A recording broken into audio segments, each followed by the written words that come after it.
नमस्कार दोस्तों, आप सभी का स्वागत है पीडब्ल्यू ओनली आईएएस हिंदी माध्यम चैनल पे।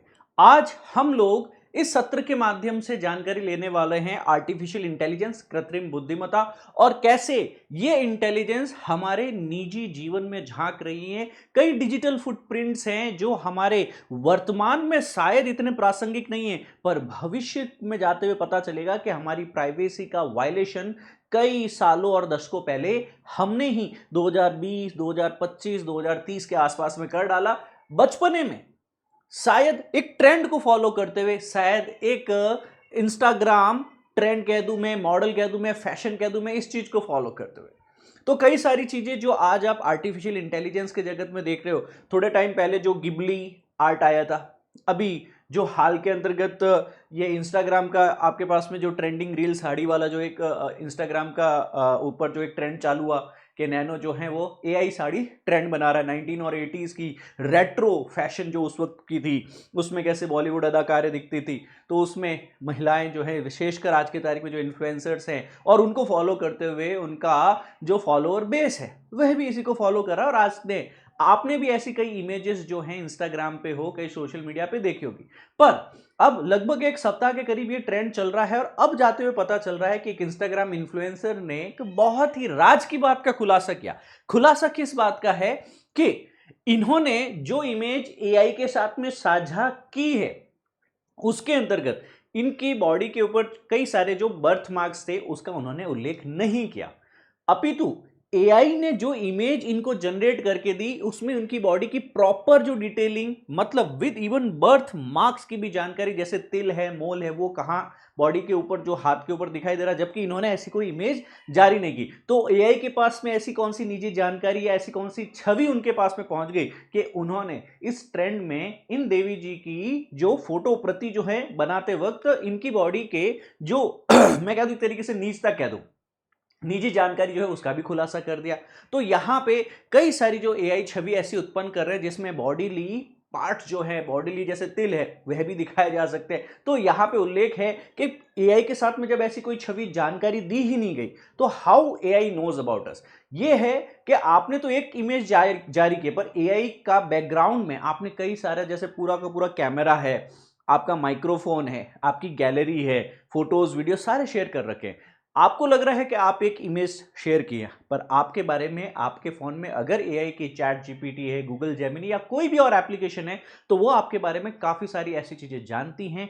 निजी हो सकती हैं, सामाजिक हो सकती हैं, आपके व्यवसाय से रिलेटेड, आपके अध्ययन अध्यापन से रिलेटेड हो सकती है, शायद जो आपने जाने अनजाने कभी शेयर की ही नहीं थी। तो आइए हम जानकारी में लेने की चेष्टा करते हैं इस विषय को यूपीएससी और अन्य परीक्षा के दृष्टिकोण से और एक सामाजिक जागरूकता के दृष्टिकोण से जो है इसका एक विश्लेषण रखते हैं। देख सकते हैं आप सारे अखबारों के अंतर्गत जो है इसके ऊपर काफी सारे जो है पुलिस वार्निंग्स वगैरह भी जारी की गई है, उसकी भी हम बात आपके समक्ष रखने वाले हैं। पर आगे बढ़ने से पहले बताना चाहता हूं, पीडब्ल्यू ओनली आईएएस जो है अपने सारे यूपीएससी हिंदी ऑनलाइन पाठ्यक्रम के ऊपर अप टू 70% ऑफ जारी कर चुका है। अगर आप 2026, 27 या 28 के लक्ष्यों को इंगित करते हुए अध्ययन अध्यापन की तैयारी हमारे पाठ्यक्रम और मंच के साथ में जारी रखना चाहते हैं, वीडियो के डिस्क्रिप्शन में दिए गए लिंक पे क्लिक कर सकते हैं और अधिक जानकारी और काउंसलिंग वहां से यथाशीघ्र प्राप्त कर सकते हैं। आगे बढ़ने की चेष्टा करते हैं, बैक टू द टॉपिक। इससे पहले बता दूं, टेलीग्राम चैनल हमारा ये है, यहां पे भी आपको जो है क्लास और कंटेंट का अपडेट्स मिलता रहेगा। मूविंग फॉरवर्ड, हाल ही में जो दोस्तों एआई साड़ी ट्रेंड जो है वह विवाद के अंतर्गत क्यों गिर गया है, हम इसे समझने की कोशिश करते हैं कि आर्टिफिशियल इंटेलिजेंस गूगल का कौन सा है, जेमिनी एआई मॉडल है। इनके अंतर्गत जो इमेज बनाने वाला, फोटो बनाने वाला, वो कौन है, नैनो, है ना। तो यहां पे नैनो बनाना साड़ी ट्रेंड जो है वो इंस्टाग्राम पर अभी हाल ही में वायरल हुआ। चैट जीपीटी का भी हुआ था अभी से 2 महीने के पहले करीब, आपने देखा हो तो गिबली आर्ट्स करके जापान का एक स्टूडियो आर्ट्स जो है ग्राफिक्स वाला, वो भी फेमस हुआ था, आप सबने देखा होगा। तो अब एक यूजर दावा करता है कि एआई द्वारा बनाई गई तस्वीर में उसके शरीर का ऐसा मोल दिखाया जा रहा है जो मूल तस्वीर में नहीं था, जिससे एआई द्वारा निजी डेटा के उपयोग पर एक गंभीर बहस छिड़ चुकी है। तो हम क्यों पढ़ रहे हैं सर? मैं तो यूपीएससी, पीसीएस और गवर्नमेंट एग्जाम्स की प्रिपरेशन कर रहा हूं। बता दूं, science and technology, specifically cyber सुरक्षा के दृष्टिकोण से सरकार की इस पे क्या नीतियां हैं, ई गवर्नेंस में जवाबदेही, पारदर्शिता, जीएस पेपर 4 में जो नैतिकता क्या हो सकती है, मानव का क्या अंदर संबंध है तकनीक के साथ में, और निजी और सार्वजनिक संबंधों की नैतिकता, artificial intelligence, generative AI, data privacy और डिजिटल व्यक्तिगत डेटा संरक्षण अधिनियम जो हाल ही में संसद से पारित हुआ है, इन सभी विषयों को हम डिजिटल फुटप्रिंट के परिप्रेक्ष्य में आपके समक्ष एक विश्लेषण के माध्यम में से रखना चाहते हैं। अब दोस्तों, जिस विषय पे हमारी बात हो रही है आज की तारीख में, आर्टिफिशियल इंटेलिजेंस की अगर हम बात करें, एआई की अगर दोस्तों हम लोग बातचीत करें, तो एआई और डेटा प्राइवेसी को लेकर के 4 स्तंभ हैं जो आपको जरूर याद रखने हैं, है ना। आर्टिफिशियल इंटेलिजेंस और डेटा प्रिवेसी, निजता को लेकर के यहां पे 4 स्तंभ में बता सकता हूं, जिसको लिखा जा सकता है पैक्ट की फॉर्मेट में। पैक्ट, अब सर ये पैक्ट है क्या, किस चीज का पैक्ट है? पैक्ट सबसे पहला है प्रिवेसी। यहां पे निजता का ध्यान रखना होगा एआई का उपयोग करते वक्त, एआई के मॉडल का निर्माण करते वक्त, साथ में ही जवाबदेही, अकाउंटेबिलिटी भी यहां साथ में होनी चाहिए, साथ में कंसेंट, सहमति, क्या आप वाकई एक इन्फॉर्म्ड कंसेंट के द्वारा उन इमेजेस को साझा कर रहे हैं, या फिर आपके पास में ट्रांसपेरेंसी, जिसको मैं कह दूं आपके पास में, जिसको मैं कह दूं पारदर्शिता भी होनी चाहिए। तो एक पैक्ट जो है वो एआई और डेटा निजता के 4 स्तंभों में से महत्वपूर्ण है। अब हमें इसके अलावा और कौन कौन सी चीजों को, कौन कौन से विषयों को यहाँ पे प्रासंगिक रखना है, इसके ऊपर भी हम आपके समक्ष एक एनालिसिस लगते हैं।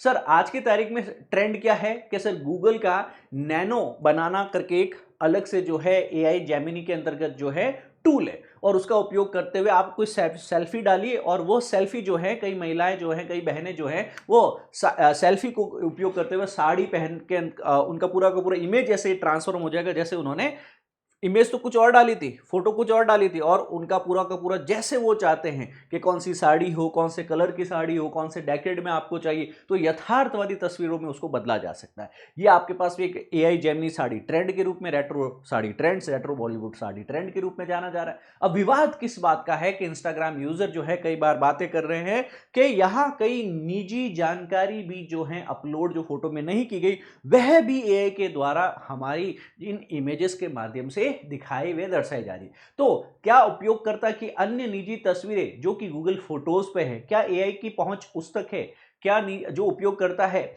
उनके फोन पे सारी जो इमेजेस है, क्या एआई की जो पहुंच उन तक पहुंच चुकी है? सो यहाँ पे हम लोग एक प्रतिक्रिया के बारे में समझने की कोशिश करते हैं कि कई उपयोगकर्ता जो है उनका उपभोग जो अनुभव जो ऐसा रहा है कि छिपे हुए जो है टैटू, उसको भी पूरी तरीके से इन्होंने दिखा दिया, उसको साझा कर दिया एआई ने, जबकि अन्य लोगों ने इसको मात्र एक संयोग बताया कि it can be just matter of coincidence, कि सर ये तो संयोग है, संयोग से हो गया। पर सर संयोग से कैसे हो सकता है? आपकी निजता कैसे संयोग से जो है जनता के सामने रखी जा सकती है? तो कई उपयोगकर्ताओं ने एआई मॉडल की समझ को बिना यहां पे जो है गलत सूचना फैलाने का भी आरोप लगाया। यहां पे गूगल जो है वो एक व्यक्तिगत तौर पे सामने आता है और व्यवसायिक प्रोफेशनल दृष्टिकोण से वो एक अपना एक स्पष्टीकरण रखता है। यहां पे गूगल के अधिकारियों के द्वारा कहा गया कि ये मॉडल है गूगल फोटोज और अन्य सर्विसेज का भी उपयोग करता है। आपको लग रहा है कि एआई अगर हम यूज कर रहे हैं गूगल का, और सारा का सारा जितना भी मेमोरी हमारा एंड्रॉयड फोन में है, सारा जो भी गैलरी में, वो फोटोज उन तक नहीं पहुंच जा रहा है, पहुंच जा रहा है क्योंकि जो उपयोगकर्ता का डेटा है आपके पास में, उसको आप प्रशिक्षण के लिए ऑलरेडी दे चुके हैं, कंसेंट आप दे चुके हैं, और इस तरह की घटनाएं मात्र एक संयोग है, यह गूगल कहता है। पर यह संयोग कैसे? हम बात करते हैं जनरेटिव एआई का। आज की तारीख में जेमिनी है, चैट जीपीटी, ये जनरेटिव एआई मॉडल्स है दोस्तों।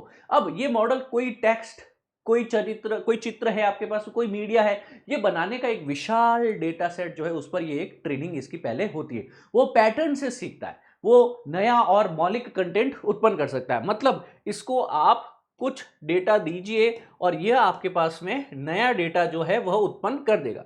आपने कुछ डेटा सेट दिया, इस ट्रेंड को सीखा टेक्स्ट और फोटो से या मीडिया से, और इन्होंने नया पैटर्न उत्पन्न करने की इसकी शक्ति होती है। पर सर यहाँ पे क्या फिर आपके निजता के अधिकार का क्या होगा? हमें पता होना चाहिए सुप्रीम कोर्ट का जजमेंट। सुप्रीम कोर्ट में न्यायमूर्ति के एस पुट्टुस्वामी जो कि सेवानिवृत्त सुप्रीम कोर्ट के जज है, बनाम भारत संघ 2017 के मामले में सुप्रीम कोर्ट ने निजता के अधिकार को अनुच्छेद 21 राइट टू प्राइवेसी के अंतर्गत जीवन और व्यक्तिगत स्वतंत्रता का अधिकार भी माना है। इसके तहत एक मौलिक अधिकार भी है। मतलब कोई एआई हो, गवर्नमेंट हो, एग्जीक्यूटिव हो, कार्यपालिका हो, चाहे न्यायपालिका हो, चाहे कोई प्राइवेट कंपनी, वो मेरी प्राइवेसी को वायलेट नहीं कर सकते। सर, आज का कानूनी ढांचा या इंफ्रा जो आपके पास में लीगल फ्रेमवर्क इस पे क्या कहता है? भारत में उपयोगकर्ताओं ने जो है डिजिटल डेटा सुरक्षा के लिए भारत की संसद क्या लेकर आई उनके लिए 2023 में डिजिटल व्यक्तिगत डेटा संरक्षण अधिनियम, डिजिटल पर्सनल डेटा प्रिवेसी या प्रोटेक्शन एक्ट लेकर आई।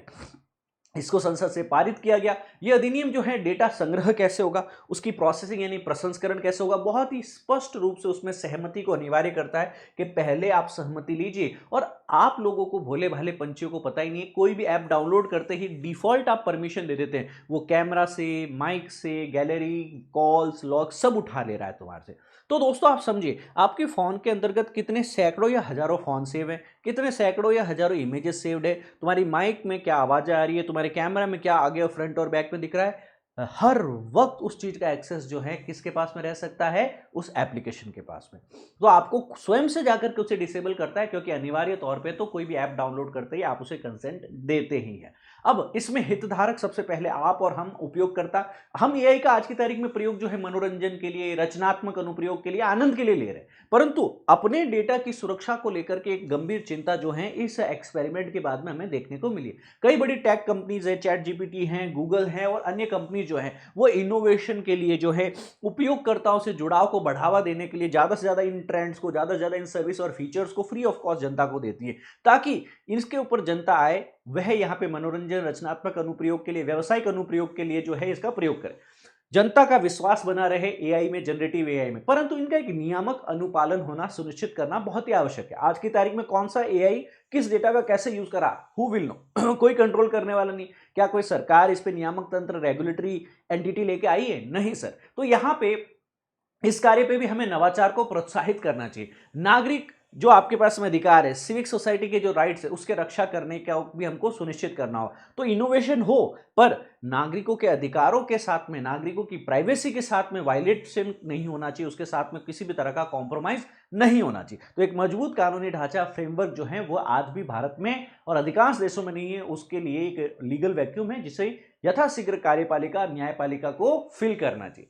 कई साइबर विशेषज्ञ जो है एआई मॉडल को कहते हैं कि पहले इसको ब्लैक बॉक्स के अंतर्गत, यानी एआई कैसे निर्णय लेगा, एआई कैसे एक्ट करेगा, रिएक्ट करेगा, उसको पहले ट्रेन करो बेसिक लेवल पे, छोटे लेवल पे। फिर उसको जब वो सारे नियमों का, नियामकों का, रूल रेगुलेशन को फॉलो कर रहा है, तो उसको आम जनता के लिए जो है लॉन्च किया जाए, ताकि उसका संभावित दुरुपयोग नहीं रहे और चेतावनी, अगर एआई गलत प्रयोग हो रहा है तो उसकी चेतावनी भी जनता तक पहुंच सके।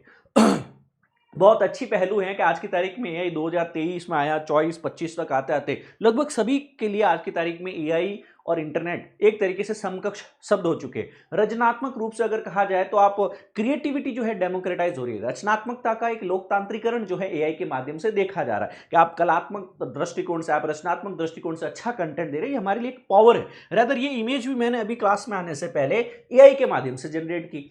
पर याद रखना, अब जैसे आप लर्निंग का, जैसे आप अपने अनुप्रयोगों का व्यक्तिकरण करें, पर्सनलाइजेशन कर रहे हैं, एआई उपयोग करता है, उनके लिए काफी ऑप्शंस बढ़ेंगे। उनकी पसंद के अनुसार जो है अत्यधिक व्यक्तिगत यानी हाईली पर्सनलाइज जो है अनुभव प्रदान होगा हर एक चीज में, टेक्स्ट में हो, मूवीज में हो, मीडिया में हो, इमेजेस में हो, हर चीज में पॉसिबल है।